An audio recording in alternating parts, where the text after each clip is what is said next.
বন্ধুরা, এখন আমি একটু সকালবেলায় পনিরের রেসিপি করছি। আমি পনির, শিমলা মির্চ, পেঁয়াজ কেটে নিয়েছি। এখন আমি এর জন্য মশলা তৈরি করে রেখেছি। আদা, জিরে, পেঁয়াজ আর একটু রসুন, একটু লঙ্কা বেটে রেখেছি। এখন এখান থেকে আমি 2 চামচ এখানে ঢালবো। আর 2 চামচের একটু বেশি দিয়ে দিলাম আমি। আর এরপরে একটুখানি আমি এর মধ্যে এখন আমি মশলা ঢালার পরে আমি একটু হলুদ ঢেলে নিলাম। নুন যেটুকু তোমার দরকার সেইটুকু তুমি তোমার মতন ডালবে।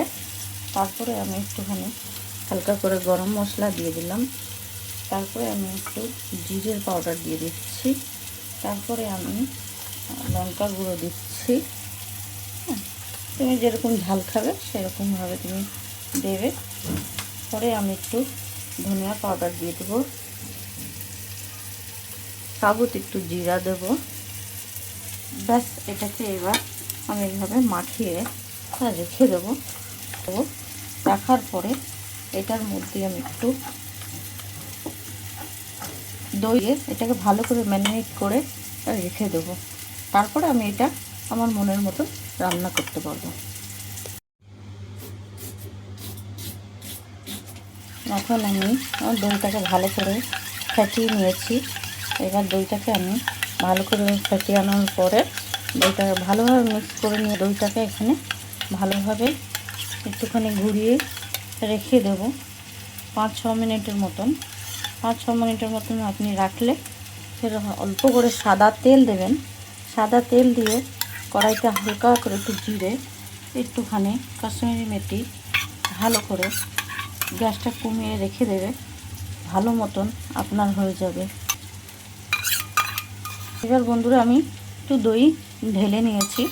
এবার এটাকে মিক্স করে 10 মিনিটের জন্য ঢেকে রেখে দেন।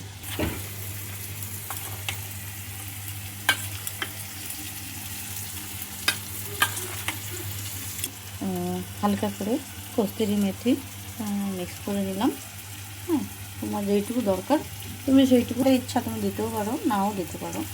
এটাকে ভালো করে আস্তে আস্তে হালকা হাতে মিক্স করতে হবে। তাহলে এবার আমি ভালো করে হালকা হাতে মাখিয়ে নিয়েছি। এইবার বন্ধুরা 10 মিনিটের জন্য আমি এটাকে ঢেকে রেখে দেবো। ঠিক আছে, এরপরে দেখাবো আপনাদের কীভাবে রেসিপিটা হবে। আমি কড়াই বসিয়ে দিয়েছি। আর কড়াইতে আমি চাও সেটুকু একটু তেল ঢেলে দিলাম। গরম হলো। এইবার আমি একটু জিরে ঢেলে দেবো। এতে রেডি করে রেখে দিয়েছি। এরপরে নেক্সট দেখাচ্ছি। এবার আমার তেল জিরে গরম হয়ে গেছে। মশলা মাখা এর মধ্যে আপনাকে ভালোভাবে ঢেলে দিতে হবে। ভালো করে আপনি ঢেলে দিলেন। এরপরে এটাকে হালকা হাতে মিক্স করতে হবে। আর এর সাথে আপনি রুটি, পরোটা যা মন করবে তাই দিয়ে খেতে পারবেন। এবার এটাকে ভালো করে মাখিয়ে হালকা হাতে নাড়াচাড়া করে তারপরে এটাকে আমি 10 মিনিট ঢেকে থবো। আর এটা খুব তাড়াতাড়ি হয়ে যায়। 10 মিনিট ঢেকে থবো। এরপরে নেক্সট ভিডিওতে দেখাচ্ছি। আমি ঢেকে দিলাম 10 মিনিট হালকা আঁচে হতে থাকুক।